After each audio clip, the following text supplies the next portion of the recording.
Respecto a la nomenclatura de los hidrocarburos aromáticos, en general, la nomenclatura está establecida, por ejemplo, para el benceno, naftaleno, fenantreno, pero cuando tiene sustituyentes es necesario empezar a establecer una nomenclatura estándar.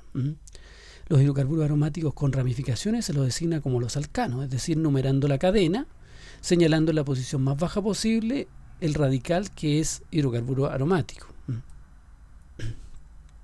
Si hay dos radicales, es decir, dos sustituyentes en el anillo aromático, se indica su posición relativa dentro del anillo mediante los números 1, 2, 1, 3, 1, 4, teniendo el número 1 el sustituyente más importante. ¿Cuál es el sustituyente más importante en general? O un sustituyente que tiene mayor estado de oxidación, o el sustituyente que es más grande, o el sustituyente que le da un nombre característico a un anillo aromático. Y lo vamos a ver en un momentito. Sin embargo, también se puede usar otros sufijos, prefijos, como son el prefijo orto, meta y para indicar las mismas posiciones, las 1, 2, las 1, 3 o las 1, 4. Lo vamos a ejemplificar. Si son más de dos sustituyentes, se inicia por el más importante, nuevamente la importancia de acuerdo a lo que yo les señalé anteriormente, y se busca la numeración mínima posible que les dé a todos los sustituyentes. Por ejemplo, ustedes tienen tres alternativas para dos sustituciones dentro del anillo bencénico. Ahí tienen dos grupos metilos que están en diferentes posiciones. Para el grupo A, nosotros le podemos llamar 1,2 dimetilbenceno, señalando que en el benceno hay dos metilos, uno en la posición 1 y otro en la posición 2. ¿Cuál es cuál? No importa porque son dos iguales. Pero también uno podría llamar que es el ortodimetilbenceno, señalando que la posición 2 le llamamos posición orto y hay dos metilos. Uno respecto al otro está en posición orto, o sea, en la posición 2. Uno o dos para un lado o uno o dos para el otro, y es de igual manera. Acordémonos que la molécula es una molécula simétrica. La B se llama 1,3 dimetilbenceno o metadimetilbenceno, señalando que la posición 3 se denomina posición meta. O 1,4 dimetilbenceno, que también se llama paradimetilbenceno, señalando que la posición que está justo enfrente de la otra posición del metilo es la posición denominada para. Ustedes comprenderán que si seguimos con la posición 5 o posición 6 son homólogas a la posición 2 o la posición 3 respectivamente, y por lo tanto, si lo colocamos al otro lado de la molécula, va a igual ser la posición 2 o igual la posición 3. En una molécula un poquito más compleja, ahí tenemos tres sustituyentes, ¿cierto? Metilo, etilo y propilo. Tenemos que establecer una numeración que sea la más pequeña posible. 1, 2, 4, fíjese, 124. Si ustedes partieran hacia el otro lado, tendríamos 1, 4, 2 y sería un 142, es más grande. Por lo tanto, hay que buscar la posición más pequeña en el orden de mayor importancia, el grupo más oxidado o el grupo que le da un nombre característico a la molécula. En este caso, esta molécula con el grupo CH3 se denomina tolueno y por lo tanto le vamos a dar número 1 al grupo metilo por llamarse tolueno con ese sustituyente. Y se va a llamar 2-etil, 4-propil, tolueno. Y los grupos sustituyentes, en este caso el 2 o el 4, se ordenan en orden alfabético. Etil, propil. Fíjense ustedes que si fuera al revés, si es que tuviéramos en el 2 el propil y en el 4 el etil, seguiría estando la misma numeración, pero estaría puesto en orden distinto. Sería 4-etil, 2-propil. Serían los nombres distintos, pero seguiría el orden alfabético. Hay diferentes formas de establecer la nomenclatura y el orden. Algunos lo hacen de otra forma. Nosotros en este curso vamos a establecer, una vez que denominemos la importancia de los grupos, al escribirlo los vamos a escribir en orden alfabéticos, sin considerar los sufijos o prefijos que existan, solo la molécula, es decir, etil. Si es dietil, por ejemplo, el di no se considera en el orden alfabético. Algunos otros derivados del benceno que les dan nombres característicos, por ejemplo, tenemos el clorobenceno, el bromobenceno, el yodobenceno, el nitrobenceno Y por ejemplo, el tolueno, que ya recién les señalé, cuando hay un grupo NH2 en el anillo le vamos a llamar anilina, cuando hay un OH le vamos a llamar fenol, cuando hay un COOH le vamos a llamar ácido benzoico, cuando hay un SO3H le vamos a llamar ácido benceno sulfónico. Y les pido, digamos, que traten de recordar estos nombres porque les van a servir para usar esa nomenclatura con los sustituyentes que haya en la molécula, y así es mucho más fácil usar esos nombres que son ya comunes, que son de uso cotidiano y que la IUPAC ha aceptado como nombres dentro de una nomenclatura IUPAC. También tenemos moléculas interesantes como el vinilbenceno. Fíjense ustedes, eso se llama vinilbenceno, y así uno puede, por ejemplo, si tiene una sustitución en el carbono 4 con un cloro, le llama 4-cloro o paracloro vinilbenceno. Los bencenos disustituidos se nombran utilizando los prefijos orto, meta y para, como ya les señalé, ¿cierto?, con el fin de especificar el tipo de sustitución. Por ejemplo, ustedes pueden tener ahí, en una posición ahí vamos a ejemplificar de manera general, XY, 1,2 u orto, 1,3 o meta, 1,4 o para. En el caso específico de abajo, ustedes pueden tener el ortodiclorobenceno cuando tienen un cloro respecto del otro en posición orto, o también le pueden colocar 1,2 diclorobenceno. Ninguna de las dos está mal, digamos. Pueden usar cualquiera de las dos nomenclaturas.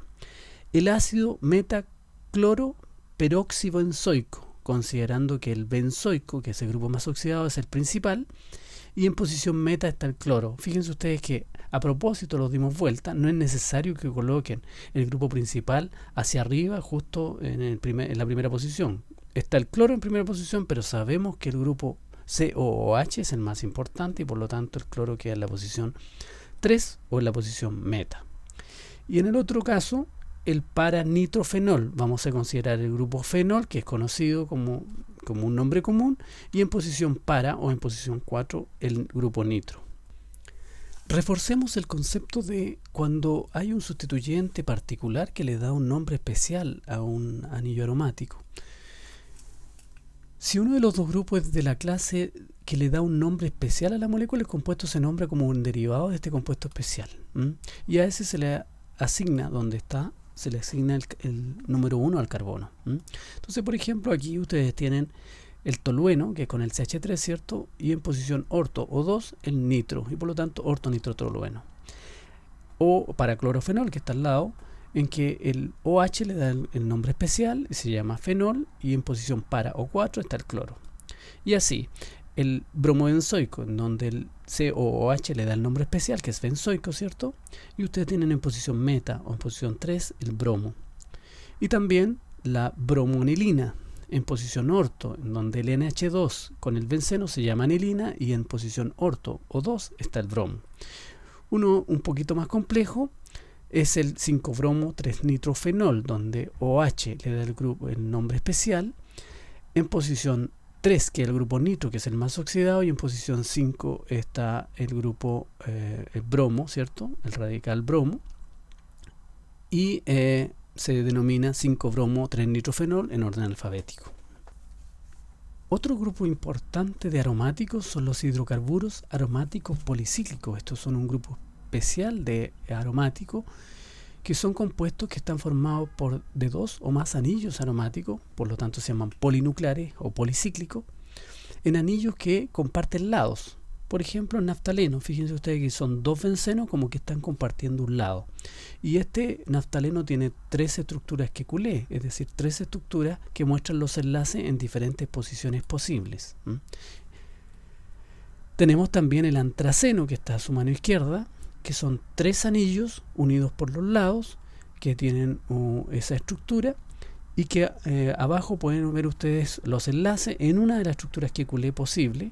Son varias más, y a su derecha está el fenantreno, que es también de 3 anillos que comparten lados pero ya no en línea recta, y pueden ver abajo una estructura QQ, una de las posibles, ¿cierto?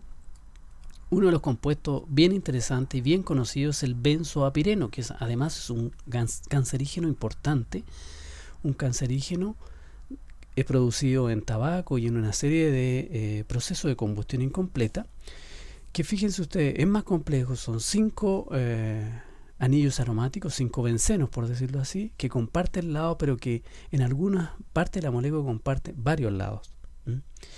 Y fíjense ustedes que aparece la numeración ahí de estos anillos aromáticos, y uno podría numerar el anillo aromático desde cualquier posición, pero en realidad al numerarlo a cualquier posición es muy difícil establecer dónde va a haber un sustituyente.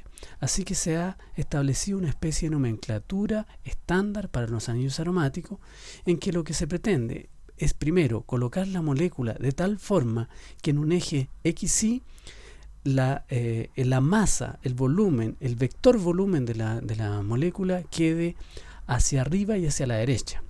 Fíjense en el caso del benzoapireno, está bien establecido, puesto que si yo hago un eje XY, van a ver que la masa mayor de la molécula queda hacia arriba y hacia la derecha. Y una vez que queda hacia arriba y a la derecha la mayor masa de la molécula, ustedes pueden empezar a numerar desde el extremo superior derecho, desde lo que está más arriba, ¿cierto? Y más a la derecha. Y pueden ver que el número 1 es ese. El número 2 no, porque está más a la derecha, pero no está más arriba. Y prima lo que queda más arriba. Y ustedes empiezan a numerar 1, 2, y se saltan las uniones entre anillos, porque en ese lugar no hay hidrógenos y se nombran las posiciones que tienen hidrógenos. ¿Por qué? Porque son hidrógenos reemplazables donde podría haber un sustituyente al reemplazar ese hidrógeno. En cambio, entre las uniones, entre los anillos, no hay hidrógenos porque hay uniones carbono-carbono solamente, y no es posible meter un sustituyente en esa posición y por lo tanto nunca se va a usar. Por lo tanto, para efectos de nomenclatura y de numeración, ustedes tienen que colocar, insisto, la molécula primero establecida de una forma en que el vector volumen quede hacia arriba y hacia la derecha, hacia allá. Ejemplifiquemos con este mismo anillo aromático. Vean ustedes entonces la molécula de benzoapireno, que está puesta en otra posición. Si ustedes observan, van a ver que haciendo un eje XY, la molécula, la mayor masa de la molécula de benzoapireno no queda de manera apropiada, y por lo tanto ustedes deben girar de tal forma la molécula que quede en la posición apropiada. Veamos cómo se hace. Hacia allá entonces, ¿cierto? Ahí va girando la molécula hasta que la dejamos en una posición apropiada para empezar a numerar. Este va a ser el 1, porque es el que está más hacia arriba, y dentro de los que está más hacia arriba, el que está más a la derecha. Después la 2, la 3, la 4, yo les dije que las uniones entre anillos no se numeran porque no hay hidrógenos que se puedan reemplazar. Uno podría colocarle 3A también. Hay algunas nomenclaturas que se colocan de esa forma para señalar de que es una posición que está después del carbono 3, pero que no se va a usar para sustitución. 5, 6, 7, 8, 9, 10. Saltamos las dos posiciones que no se van a sustituir, 11 y 12. Por lo tanto, esa es la forma de numeración del benzoapireno. Eso, como les dije, no se numera. O le puede poner uno un subíndice A. Bueno, tenemos una serie de policíclicos condensados con sus numeraciones. Les voy a poner, por ejemplo, el naftaleno. En el caso del naftaleno no hay problema, es una molécula simétrica y siempre el que va a tener el número 1 va a ser el que está en el extremo superior derecho. Y también en el caso del naftaleno se le llama posición alfa y a la posición 2 se le llama posición beta. Y hay posiciones homólogas porque es una molécula simétrica. En el caso del antraceno, que está en medio ahí, también, fíjense ustedes, ahí aparece la numeración A, como les dije yo, 1, 2, 3 y va dando vuelta, y la posición 1 y 2 se llama alfa y beta también. Y en el caso del fenantreno, la forma de numeración va a establecer también que el volumen va hacia allá, hacia la derecha y hacia arriba. El número 1 es el que está más arriba dentro de lo que está a la derecha y empieza 1, 2 y también hay una posición alfa y beta. Hay posiciones equivalentes dentro de esta molécula. Por ejemplo, en el naftaleno la 1, la 4, la 5 y la 8 son equivalentes. Es decir, si hay un sustituyente ahí, siempre va a ser el número 1 y van a ser iguales en términos de reactividad. Las 2, 3, 6 y 7 son también equivalentes. En el caso del antraceno, 1, 4, 5 y 8 son equivalentes. Y las 2, 3, 6 y 7 son equivalentes, además de las 9 y 10, que son iguales. Como son moléculas simétricas, se ve perfectamente que es así. Y en el caso del fenantreno, la posición 1 y 8 es equivalente, la posición 2 es equivalente a la 7, la 3 a la 6, la 4 a la 5 y la 9 a la 10. Muchas veces estos compuestos están como radicales de una cadena mayor. Y cuando están como radicales, el naftaleno se llama naftilo. Por ejemplo, 1 naftilo si está en posición 1, si está en posición 2, 2 naftilo, o alfa o beta, como quieran llamarlo ustedes. Acuerden que la posición 1 es alfa y la posición 2 es beta. El antranilo de antraceno, ¿cierto? Es el 2 o beta, también podría estar en el 1 o alfa. El fenantrilo, en que uno puede establecer cualquiera de las posiciones que se usan, en este caso el 9 fenantrilo, por ejemplo. Esos son los condensados, los que comparten un lado, pero también hay algunos que se llaman no condensados, que no comparten lados, sino que están unidos por enlace. Por ejemplo, el que está abajo, el bifenilo, fíjense que está unido por el enlace, no está condensado. Puede estar unido por una cadena, una pequeña cadena, como el difenilmetano, ¿cierto? O el trifenilmetano. También existen esa alternativa en que los anillos aromáticos en realidad son los bencenos. La molécula completa no es una molécula completa aromática, sino que sus sustituyentes. Los radicales aromáticos, por ejemplo, cualquier aromático se llama en términos generales arilo, como radical que se une a otra molécula. Un monocíclico, el benceno, el tolueno, el sileno, el mesitileno, fíjense que ese es un nombre característico de una molécula, un nombre común, y el estireno es también un nombre común, y uno puede usarlo como sustituyente en una cadena mayor. Por ejemplo, el benceno le vamos a llamar fenilo, y por favor, ahí hay una observación. A pesar de que se llama benceno, el radical es fenilo, no es bencilo. ¿Por qué? Porque el radical bencilo proviene del tolueno. Fíjense en la molécula que aparece abajo, la tercera, bencilo, es un derivado del tolueno esencialmente, ¿ya? Pero en que el enlace se une a la cadena en el CH3. Uno puede colocar, por ejemplo, el fenilo en diferentes posiciones, en posición orto, meta o para, o en posición 2, 3 o 4, ¿cierto? Y dependiendo de eso le va a llamar ortofenileno, metafenileno, parafenileno, o 2, 3 o 4, ¿ya? En el caso del bencilo, ¿cierto? Van a tener que usar ese radical siempre. Es la única alternativa de unión. Si está unido el benceno por el CH2 y después toda una cadena, va a ser esa parte, se va a llamar bencilo. En el caso del tolueno, cuando se mantiene el CH3 abajo y se une por el anillo, van a tener que ubicar la posición en que está unido, si es 2 u orto, si es 3 o meta, y si es 4 o para, le van a llamar ortotolilo, metatolilo, paratolilo, etc. En el caso del sileno, es decir, que tiene dos grupos metilo, y si hay una unión de una cadena en otra posición, van a tener que indicar la posición en que se une la cadena y después decir 2, 3 sililo o 2, 4, por ejemplo, si es que tuvieran diferentes posiciones. En el caso del mesitileno, el radical se llama mesitilo y siempre se va a llamar mesitilo sin ninguna posición, porque siempre va a estar entre medio de los tres metilos. Aquí tienen algunas ejemplificaciones. En la siguiente clase nosotros vamos a avanzar un poco más entendiendo esto de los radicales aromáticos y vamos a ver algo de reactividad también, cómo reaccionan, qué cambios ocurren, etc. Así es que eso es todo para la clase de hoy, pero me pueden hacer las preguntas al correo electrónico. Yo siempre respondo a los correos electrónicos, no se preocupen, así es que los espero, ¿ya?